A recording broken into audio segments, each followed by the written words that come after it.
So the downsizing of our things has begun. I went ahead and had a garage sale with a ton of kitchen things and clothes and all sorts of things that we just didn't really need anymore, and we basically have been using the rule of if we have the same of two things, get rid of one, or if we have something that can do the job of another thing, you only need one item that can do that job for the most part. So most of our winter clothes, since it's May in Texas, is being put away now.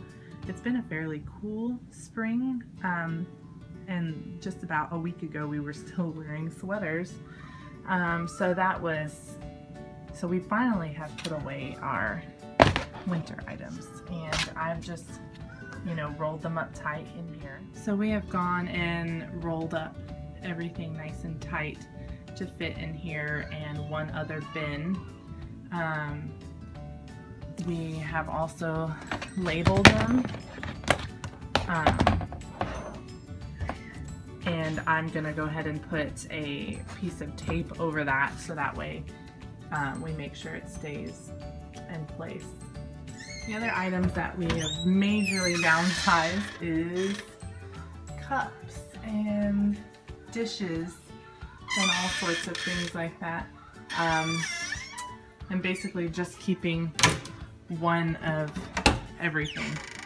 So there's a few plates that are dirty, but everybody has one plastic.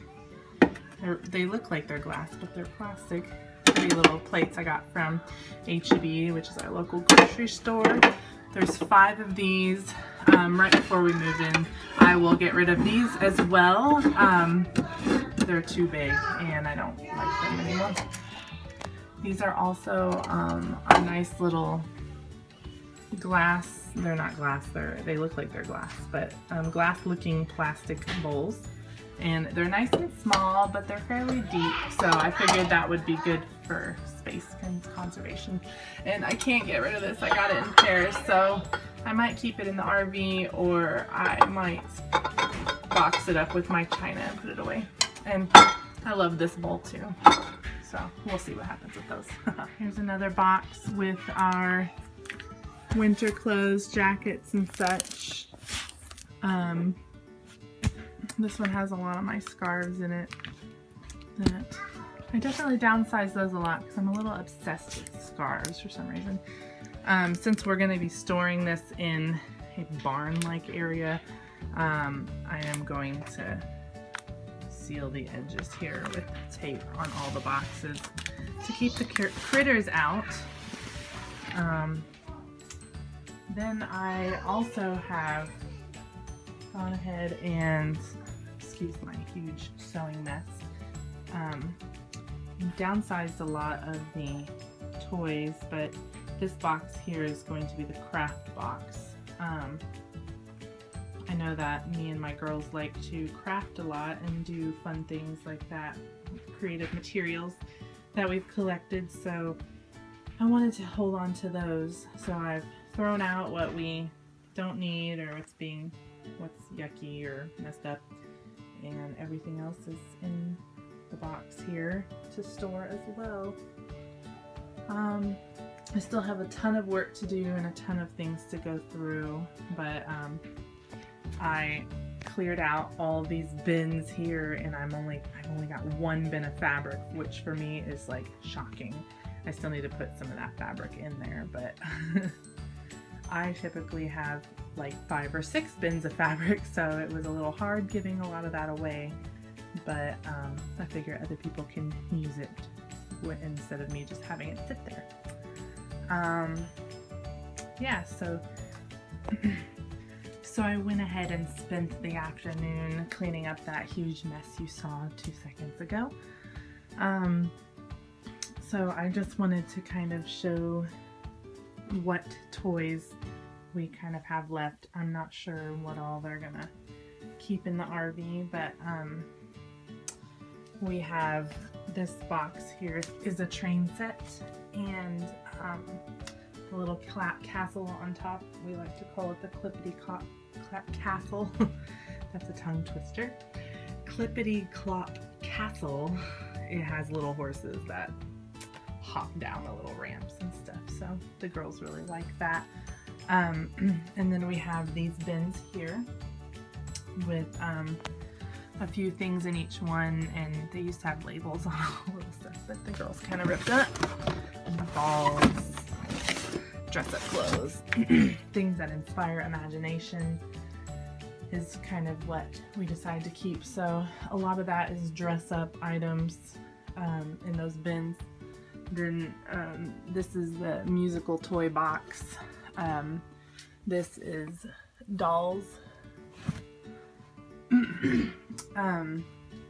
I also have a bag of toys with, these are things that are basically like occupational therapy toys and aids for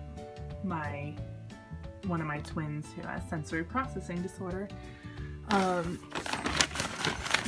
this is the Cars bag.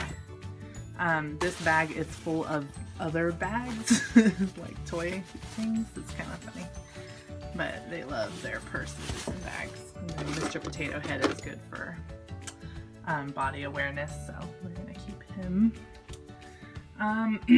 But other than that, there's one bin of stuffed animals that is in their room right now because they are only allowed one thing at a time, or one bin at a time, so that bin right there is missing because they have that. These bins I have stacked up. This one is fabric. This is the craft box I showed before. I'm going to put these in this box. This box is actually keepsakes and trinkets. It says very fragile, but these will help make it less fragile. But these are keepsakes that, you know, were made for my daughters, or were ours, me and my husband when we were children.